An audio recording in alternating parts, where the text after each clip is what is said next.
দেখেছো আমাদের বাসাটা কত সুন্দর বেবি। এখন আমরা একটু ওয়াও, সময় পাস করবো। এত সুন্দর বাসা আপনাদের। সত্যি। আরে, তুমি এখানে তুমি এখানে কোথা থেকে আসলে? এই, ও কেন এখানে? হ্যাঁ, আমি এখানে। তার আগে তুমি বলো, তুমি এখানে অন্য একটা মানুষের বেডরুমে কি করতেছো? শোনো, আমি এখানে কি করতে আসছি আমি অবশ্যই সেটা তোমার কাছে কৈফিয়ত দিব না। অবশ্যই তুমি আমাকে কৈফিয়ত দেবে, কারণ still now I am your boyfriend, okay? Boyfriend? কিছুক্ষণ আগ অব্দি তুমি আমার বয়ফ্রেন্ড ছিলে, কিন্তু এখন আর তুমি আমার বয়ফ্রেন্ড না। এই যে একে দেখছো, এ আমার নতুন বয়ফ্রেন্ড এখন থেকে। এই, তুমি হাসছো কেন? হ্যাঁ, ও বুঝতে পারছি, তুমি তো এখন হাসবেই।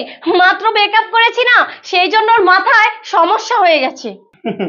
না বাবা, আমার মাথার কোনো প্রবলেম হয়নি, কিন্তু এখন এই মুহূর্তে তোমার মাথার প্রবলেম হবে সত্যিটা জানার পর। মানে কি বলতে চাও তুমি? আরে আমার মাথা কেন সমস্যা হবে? আমার মাথা ঠিক আছে আর ঠিক থাকবে। হ্যাঁ, আমার মাথা খারাপ হয়ে গেছে, কারণ আমি তোমাকে এখন অনেক ভালোবাসি নকুল। তুমি আমার সাথে এমনটা করতে পারো না, প্লিজ। কি বললে তুমি? ভালোবাসা, তাই না? আরে, তোর কাছে তো আছেই শুধু ওই মুখের ভালোবাসা। তাছাড়া আজ পর্যন্ত আমাকে কি দিতে পেরেছিস তুই? আজ 4টা বছর হলো তোর সাথে আমি রিলেশনে আছি।